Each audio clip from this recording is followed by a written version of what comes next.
Dans cette vidéo, on va essayer de comprendre ce qui se cache derrière ce que j'appelle le mythe des 10 000 € par mois. Je suis sûr que tu es déjà tombé sur des centaines de vidéos d'infopreneurs qui nous disent que ils ont réussi grâce à telle ou telle technique et que toi aussi, tu peux générer 10 000 € par mois, peut-être en une semaine, peut-être en 30 jours, en 90 jours. Bref, on va essayer de décortiquer ça, ce qui se cache derrière, la psychologie et toute la manipulation potentiellement qui est mise en place pour essayer de te convertir vers des formations, principalement des accompagnements. L'idée, c'est pas du tout de cracher sur ces infopreneurs. Moi, personnellement, j'ai fait des choses, j'ai jamais promis 10 000 € par mois, mais j'ai utilisé des leviers psychologiques potentiellement similaires. Et aujourd'hui, dans cette vidéo, comme tu l'auras compris, on va décortiquer ce qui se cache derrière. Est-ce que ce sont tous des mythos? Et est-ce que surtout, il n'existe pas une autre voie pour, tout simplement, vivre de ton activité d'indépendant? Donc voilà, je t'ai mis un petit visuel de tous ces coachs, ces infopreneurs, etc. qui te promettent 10 000 € par mois. Et le premier truc à faire, donc ça c'est moi, tu vois. Il y a quelques années, je crois que ça c'était avant que je m'expatrie, donc ça devait être aux alentours de 2018. Voilà, la petite teinture blonde, ça c'est moi à l'hôpital, parce que oui, je travaillais dans un hôpital, j'étais fonctionnaire avant de m'expatrier, et un joli t-shirt jeune pauvre. Alors je suis pas du tout là pour dénigrer qui que ce soit, encore une fois, j'essaie juste de vous faire comprendre que c'est typiquement à ce moment-là que j'ai cru à toutes ces promesses. Okay, et en fait, je pense que ça en dit long sur l'évolution. Je suis fier de mon parcours. Attention, je dénigre pas du tout ce que j'ai été, mais j'ai l'impression d'avoir changé un petit peu d'identité. Et surtout, je pense que c'est important de vous remettre un petit peu de contexte sur qui pourrait potentiellement être sensible à ce genre de discours. Donc voilà, tu vois un jeune qui devait avoir, peut-être 22 ans à l'époque, quelque chose comme ça. Donc typiquement, mes journées se résumaient à aller au boulot, le soir boire des bières et le week-end aller en boîte de nuit pour dépenser mon salaire. Voilà, pas plus, pas moins, j'étais chez papa, maman, etc. Bon, et en attendant, il me fallait plus de sous pour acheter mes clopes, pour payer des verres en boîte de nuit, etc. etc. En fait, forcément, quand il y a des gens qui me disent que faire 10 000 € par mois, c'est facile, ou encore que c'est possible, c'est accessible à absolument tout le monde, le petit mec ici qui a 22 ans et qui galère à s'acheter des clopes, forcément, il y croit, tu vois. Bon, dans cette vidéo, je t'ai fait un petit récap. Donc, pourquoi on te vend du rêve? Pourquoi ça marche? Ce qui se cache, donc on va gratter un petit peu ce qui se cache autour du chiffre 10 000 €. Et comment toi, tu peux construire un business stable, éthique, sans te faire aspirer dans cette spirale de fausses promesses. Parce que oui, on va le voir, il y a quand même de la fausse promesse. Bon, on commence tout de suite par essayer de comprendre le mythe des 10 000 € par mois et plus particulièrement, pourquoi 10 000 ? C'est vrai, pourquoi 10 000 ? Pourquoi pas 3 200 ? Pourquoi pas 4 000 ? D'ailleurs, je crois qu'il y a eu une étude à ce sujet. Vous me direz dans les commentaires si je me trompe, si vous avez les chiffres exacts, mais il y a une étude en gros qui dit que pour être heureux, il suffit d'avoir 4 000 € par mois, quelque chose comme ça, et au-dessus en fait ça sert à rien et ça ne change pas du tout notre niveau de bonheur. Donc pourquoi ces infopreneurs ne nous disent pas atteindre 4 000 € par mois en une semaine par exemple? Alors pourquoi vraiment ce chiffre des 10 000 € par mois? Donc voilà, en fait le premier truc c'est que 10 000 c'est un chiffre rond. C'est comme 100 000 €, c'est comme 1 million, c'est un chiffre rond, c'est net, c'est clair, tout le monde est capable de s'identifier, en tout cas de se projeter avec 10 000 € par mois. Ça correspond potentiellement au prix d'une voiture ou alors au prix d'un crédit maison, d'un apport pour acheter une maison, etc. Donc en fait, c'est vraiment un chiffre rond et qui représente pour la majorité des gens la liberté financière. Parce qu'on se dit qu'avec 10 000 € par mois, on est libre financièrement. On n'a plus besoin de travailler, on peut aller dans tous les pays du monde, etc., etc. Et en fait, quand on regarde la réalité, on se rend compte que 10 000 € par mois, donc là tu vois c'est un petit tableau de statistiques de Statista, et c'est ce qu'on appelle la pyramide des salaires. Donc en fait, ça répertorie un petit peu le pourcentage de la population en France qui gagne une certaine tranche. Okay, donc là en l'occurrence, tu vois que la majorité des gens en France, plus de 31%, gagnent entre 1 500 et 2 000 € par mois. Donc ces chiffres datent de 2023 et en fait si on regarde, donc nous ce qui nous intéresse 10 000 € par mois, donc il n'y a pas sur le graphique, mais tu vois que plus de 8 000 € par mois, ça représente que 1,9% des Français. Okay, donc là déjà, normalement, si tu es normalement constitué, tu commences à comprendre que finalement, c'est pas accessible à tout le monde, que c'est pas normal, et on va essayer de comprendre pourquoi ils banalisent ça. Donc voilà, ici je t'ai mis, bien évidemment encore une fois, c'est quand même important, mais petit disclaimer, je ne veux pas attiser la haine, ça fait partie d'une stratégie de communication, de communiquer comme cela aujourd'hui en 2025. Par contre, dans la vidéo, pour qu'elle soit utile, c'est essayer de comprendre pourquoi ces gens-là font ça, et surtout, est-ce qu'il n'y a pas un autre moyen de faire. Voilà, tous ces infopreneurs, souvent tu les connais mieux que moi, mettre des stories Instagram avec beaucoup de témoignages, que des personnes qui arrivent à générer plus que 10 000 en tout cas, que c'est, on a l'impression que c'est monnaie courante en fait dans leur programme, dans leur formation, etc. Maintenant, là je t'ai mis un petit ticket, parce que 10 000 € par mois, on va essayer de gratter ce qui se cache derrière ce discours. Qu'est-ce que c'est 10 000 € par mois ? Bon. Le premier point, c'est que, bien évidemment, le chiffre d'affaires, ce n'est pas le bénéfice. Je répète parce que c'est super important, le chiffre d'affaires n'est pas égal au bénéfice. Je t'ai mis un exemple. Si tu vends une formation à 1 000 €, que tu fais 10 ventes, ça te fait 10 000 € de chiffre d'affaires. Donc ça veut dire que tu vas générer en ligne 10 000 €. Mais ça ne veut pas dire que ces 10 000 € seront dans ta poche, que tu vas pouvoir les utiliser, les sortir et t'acheter, une voiture ou peu importe. Il y a des frais, d'accord ? Et ensuite, si tu soustrais tous les frais, tu as finalement ton bénéfice. Combien tu as gagné sur ces 10 000 €. Et là, il faut être stratégique. Il faut absolument tout compter. Donc là, je t'ai mis quelques exemples. Par exemple, si tu fais de la publicité, il va falloir forcément soustraire les dépenses publicitaires. Pareil, si tu utilises un monteur vidéo, si tu as un monteur qui monte tes vidéos, si tu as des closers par exemple aussi, donc le freelance aussi qui t'a fait ton tunnel, si tu passes par un prestataire, la TVA, tous les frais Stripe, PayPal, et pour finir, tous les frais qui sont liés à des logiciels. Okay, donc forcément, tout ça, ça a un coût. Et du coup, tu vois bien que sur 10 000 €, tu peux te retrouver parfois à moins de 2 000 €. Et je connais beaucoup d'infopreneurs dans ce cas-là, qui génèrent plusieurs milliers d'euros par mois, et qui au final perçoivent que peut-être 30%. Et encore là, je ne t'ai pas parlé des impôts, etc. Donc voilà, faut quand même réfléchir à ça et de se dire que 10 000 €, c'est pas 10 000 € de chiffre d'affaires. Et comme je t'ai dit, donc là tu vois, j'ai un client qui a généré 13 000 € en avril. Ce qui s'est passé avec ce client en particulier, il a eu de belles marges. Donc en fait, pour lui, c'était pratiquement la même chose. Il avait la publicité à payer. Je crois qu'il mettait 1 000 € par mois. Il avait moi aussi à me payer. Je lui coûte à peu près 700 € par mois. Donc finalement, tu vois, ça fait 10 000 € dans sa poche. Sauf qu'on ne parle pas assez des sacrifices qu'il a fait pour arriver à ces 10 000 € par mois. Et si aujourd'hui, je te montre le tableau de bord de ce client-là, on est loin du chiffre des 10 000 € par mois. Je ne vais pas te le montrer, mais en gros, on est à 3 000 € à peu près. Certes, les marges sont conséquentes. Certes, il est content de faire ces 3 000 € par mois. Et pourquoi ça s'est effondré ?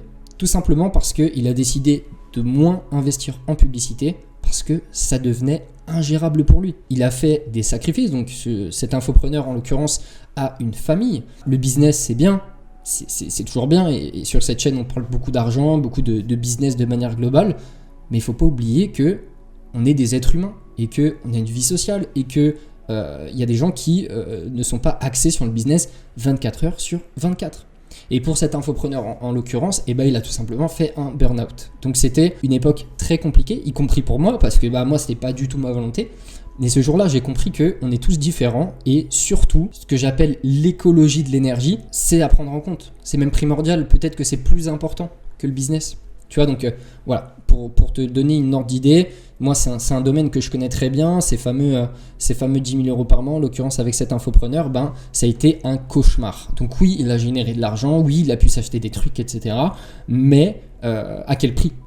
Et voilà, là je t'ai mis une petite image parce que pour beaucoup de gens qui fantasment un petit peu des 10 000 € par mois de bénéfices, on peut se retrouver comme ça après, quoi. Tu vois ? Avec plein de choses qu'on a loupées. Moi, je vais pas m'étaler sur le sujet, mais il y a une phase où j'ai beaucoup travaillé, où j'ai perdu des gens, etc. Et c'est pas facile. Tu vois, c'est pas facile. Est-ce que, avec du recul, j'ai bien fait de faire ces sacrifices? Eh ben, je ne sais pas. J'ai toujours pas répondu à cette question. Donc, franchement, c'est extrêmement important de se poser ces questions en amont. Parce que moi, en tout cas, j'en ai souffert. Et c'est le cas aussi pour mon client que je t'ai présenté jusqu'avant. Bon, après cette petite parenthèse un peu triste, on va essayer de décortiquer un petit peu les techniques de manipulation employées pour te faire convertir et pour que tu génères 10 000 euros par mois. Bon, ça pue quand on te promet 10 000 euros par mois sans te montrer, ok, donc notamment avec des comptes faceless. Je dis pas que ça marche pas, encore une fois, tu vois, mais ça rajoute de la difficulté. Sans audience, pareil, ça rajoute de la difficulté. Sans publicité, encore une fois, ça rajoute de la complexité.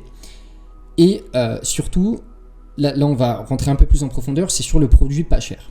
Parce que si tu veux des experts qui t'accompagnent, notamment moi je fais de la publicité, je ne vais pas forcément avoir le même prix qu'un débutant, qu'un mec qui arrive sur le marché.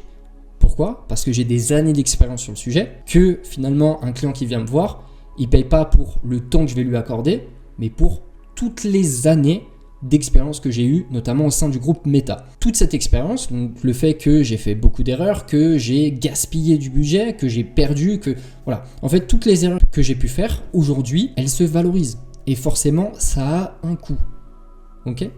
Donc voilà, quand on te promet toutes ces choses-là et qu'en plus de ça, c'est pas cher, il y a de grandes chances pour que ce soit une arnaque, tout simplement. Voilà, tu peux faire cette tête quand on te promet tout ça. Bon, et là je t'ai mis encore plus, pour rentrer en détail, les signes à repérer chez les escrocs, tout simplement. Je dis pas que tout le monde est un escroc, encore une fois, je remets le disclaimer parce que c'est important, donc venez pas attraper ma veste dans les commentaires. Bon, déjà, quand tu vois des témoignages très vagues du style j'ai changé de vie, j'ai généré 12 000 euros par mois, etc. En fait, moi aussi j'utilise des témoignages, mais il y a toujours un fond de technicité. Par exemple, si tu vas sur mon Instagram, tu vas voir les témoignages de Stéphanie, Alex, etc. On parle de choses bien précises. Tu vois, ces clients ne vont jamais dire Stélio, il m'a fait gagner 20 000 euros par mois, etc. Ça peut être le cas, bien sûr, encore une fois, mais il y a tout un contexte. Okay, donc moi j'explique un petit peu l'histoire du client, ses objectifs avant de venir vers moi, etc. Si on a réussi, quel challenge on a rencontré, etc. Et ça, forcément, il faut que tu saches l'identifier sur un témoignage. Okay. Qu'aujourd'hui c'est très facile, tu peux payer des acteurs sur Fiverr, etc. Tu peux payer des gens qui vont te faire tout simplement des faux témoignages. Donc fais tes recherches et voilà, pour pas être surpris au moment T. Bon, ensuite, tout ce qui est urgence artificielle. En fait, j'ai rien contre l'urgence. Je pense que c'est même un bon levier psychologique en marketing. Néanmoins, il y a quand même... moi, je suis plutôt partisan du marketing, ce qu'on appelle le marketing éthique. C'est-à-dire que, tout simplement, ne jamais mentir au client. Okay ? Si tu fais une offre de lancement, il faut qu'elle ait une date de fin. Et si tu mets, l'offre à 500 € au lieu de 1000 € pendant 24 heures, au bout des 24 heures, il faut que ton offre soit 1000 €. Bon, au-delà, bien sûr, des conditions légales, parce que c'est tout simplement illégal de faire de fausses promotions. Mais identifier en fait ce type d'infopreneurs qui vont mettre toujours plus d'urgence et vérifie surtout. Tu vois, n'aie pas peur, n'aie pas cette FOMO, tu vois, cette peur de te dire je vais louper en fait ce prix-là. Prends ton temps. Surtout quand il s'agit, tu vois, de prendre des décisions où tu vas dépenser potentiellement pas mal d'argent. Bon, bien sûr, manque total de transparence sur les chiffres, ça c'est important. Quand tu commences à travailler notamment avec un média buyer, fais attention que ce média buyer ait des choses à te montrer, des chiffres, des réussites, tu vois, et pas simplement des screenshots, parce que même aujourd'hui, ça, on peut le faker. Bon, et puis pareil pour les promesses bidons sur les appels de closing, ça faut vraiment qu'on en parle. Franchement, j'ai beaucoup de mal avec ça. Moi, j'ai fait beaucoup d'appels après avoir travaillé à l'hôpital. Eh bien, j'ai travaillé pour un call center où là, vraiment, on prenait des appels, je vendais des chambres d'hôtel, etc. Donc, les appels, je connais très bien. Et puis même, quand j'étais salarié du groupe Meta, on avait 10 clients par jour en appel. Et il y a un truc que je supporte pas, surtout sur le marché français, c'est d'aller, tu vois, les closers qui vont te dire mais en fait, aujourd'hui, quelle est ta douleur profonde ? Où tu aimerais être, etc. Tu vois, toutes ces phases robotiques où en fait on vient jouer sur tes émotions, jouer sur tes douleurs, etc. Encore une fois, ça dépend du produit que tu veux acheter. Typiquement, si je prends mon cas, Media Buyer, jamais je vais voir un client, je ne l'ai jamais fait, je ne le ferai jamais. Je vais jamais avoir un prospect au téléphone et lui dire bon bah écoute, c'est quoi ta douleur profonde? Ok, t'arrives pas, je sais pas, tu veux organiser un mariage? Ah, ok, bah c'est parce que finalement la publicité peut t'aider et en fait tu peux. Non, jamais de la vie. Tu vois, enfin, il y a un moment donné, ça dépend comment tu fonctionnes avec ton éthique, mais moi je sais que c'est pas possible de faire ça. Peut-être que je ferais plus de chiffres en faisant ça. Sauf que ce qui compte, c'est pas forcément l'acquisition. Enfin, l'acquisition c'est toujours important, bien sûr, je fais de la publicité, mais ce qui compte, si tu veux, c'est d'avoir une acquisition solide, mais derrière de délivrer la promesse. Et en fait, ce qui est le plus important, c'est le pourcentage de gens qui vont réussir sur ton programme plutôt que les 2% qui ont généré justement 10 000 euros. Voilà, fais attention à ça. Tu vois, donc toutes les promesses où ils vont un petit peu agiter tes douleurs profondes, qui vont aller essayer de piocher dans tes trucs d'enfance et tout. Enfin, fais gaffe parce que ouais, c'est très compliqué après de revenir en mode pragmatique. Donc voilà, fais attention à toutes ces choses-là. Bon, et puis bien sûr, bon là, voilà, c'est pas très clair, mais en gros, ce qu'il faut comprendre, c'est que quand tu as une discussion, notamment un appel de closing avec quelqu'un qui essaye de te closer, essaye de comprendre son intention profonde. Est-ce qu'il est là pour absolument faire l'acquisition? Est-ce qu'il a des datas? Parce que bon, un closer c'est un métier et en fait l'objectif c'est quand même que le closer sache de quoi il parle.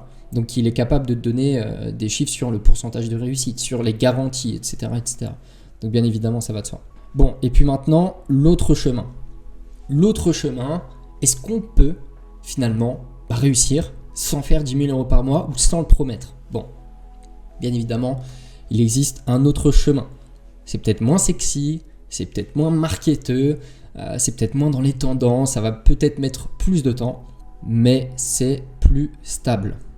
Et la stabilité, on n'en parle pas assez, mais c'est important de ouf. Et en fait, ce chemin va te permettre de dire, je vais peut-être faire 10 000 euros par mois, en 3 mois, mais je vais construire un truc solide.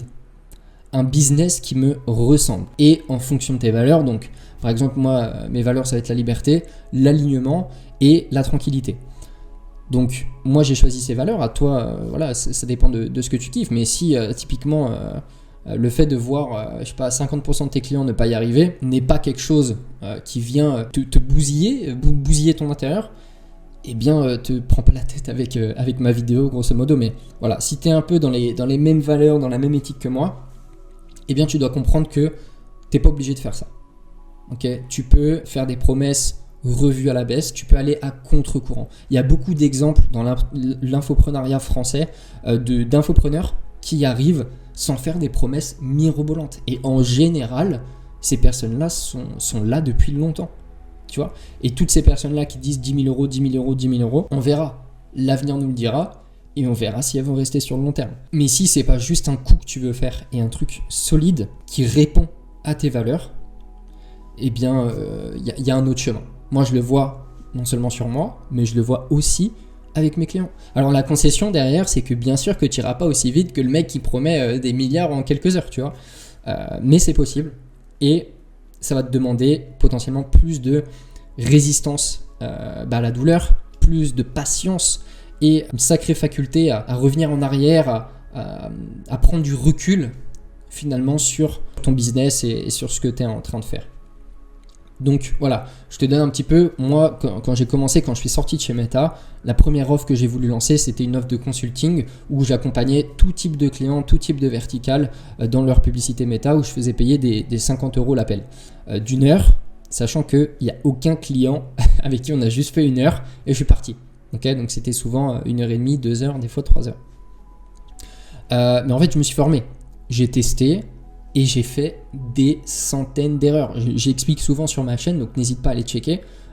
J'ai fait plein d'erreurs. Et c'est ok, en fait. Je veux dire, c'est comme un skater. Tu vois, j'avais un prof de philo qui me disait ça, et ça m'a marqué. Un skater, il peut pas être le meilleur skater, donc il peut pas faire un backflip si le mec n'est pas tombé 15 ou 20 fois avant.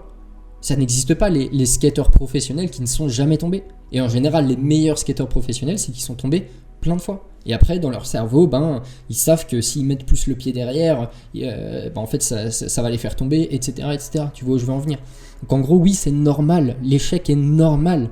Tu vois, et il faut tomber dans la vie. C'est ok.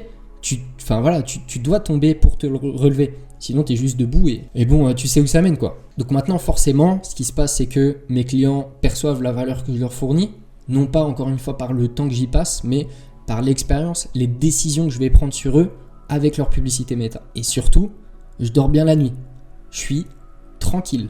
C'est-à-dire que j'ai mes valeurs, j'ai mon éthique. Et d'ailleurs, il y a un livre qui m'a pas mal aidé avec ça. Je te mettrai la référence en description. Mais j'ai des principes qu'il faut tenir. Et en fait, d'avoir ces principes-là, ça va t'aider à visionner vraiment le long terme. Non pas dans 6 mois, mais vraiment dans 1, 2, 3 ans. Si c'est ce que tu veux, eh bien, établis des principes qui sont prédéfinis. Okay, et ne déroge pas à ça. Ça va t'éviter tous les types syndrome de l'objet brillant, etc. En plus de ça. Bon, ensuite, bien évidemment, il faut que tu fasses en fonction de toi toutes ces différentes choses. Donc, fixe ton propre seuil. Comme je t'ai dit, peut-être que 3 000 € par mois, ça te suffit. Si ton objectif, c'est de faire le tour de l'Asie en 6 mois, peut-être que tu vas pouvoir vivre avec 2 000 € par mois. Tu vois. Si ton objectif, c'est d'acheter un château à Monaco, je dis n'importe quoi, là, 2 000 € par mois, c'est short. Mais en fait, il faut comprendre pourquoi tu veux ce château, tu vois, à Monaco. Qu'est-ce que tu as besoin de prouver ? Est-ce que tu as besoin de le faire ? Est-ce que c'est vraiment le truc final, tu vois ? Essaye de comprendre ça pour ensuite définir ton plan. Et là, tu vas avoir une idée précise de combien tu dois générer pour être, alors j'aime pas dire être heureux, mais en tout cas être plus heureux que tu l'as actuellement. Bon, ensuite, bien évidemment, il faut rentrer dans cette logique d'itération. Ok, donc, comme je le dis plein de fois, il y a une différence entre répéter et itérer. En fonction du niveau en business dans lequel tu te trouves, tu dois soit répéter, soit itérer. La différence entre les deux, c'est que répéter, tu fais tout simplement la même chose tout le temps.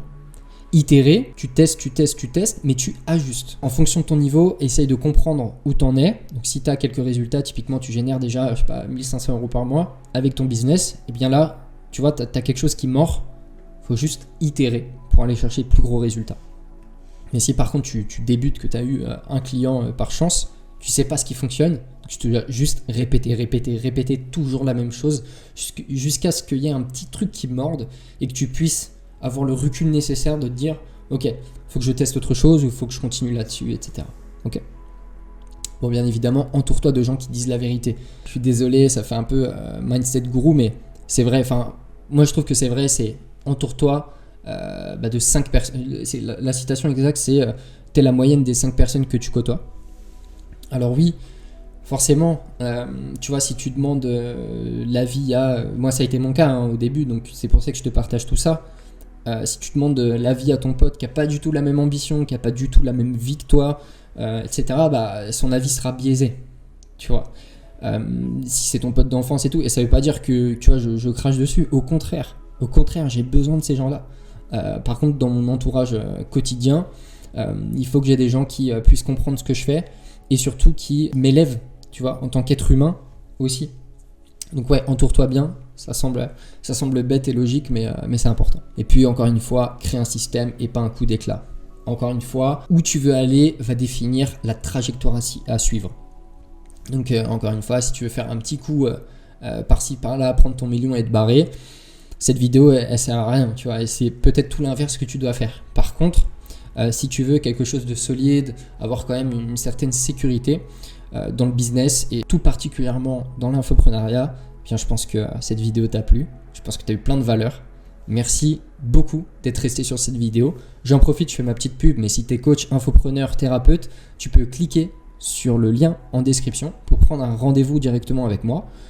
Si c'est encore trop tôt pour prendre un rendez-vous, j'ai fait une masterclass à ce sujet où j'en dévoile un petit peu plus. Donc n'hésite pas à cliquer en description. C'était Stélio. À bientôt pour une prochaine vidéo. Ciao, ciao.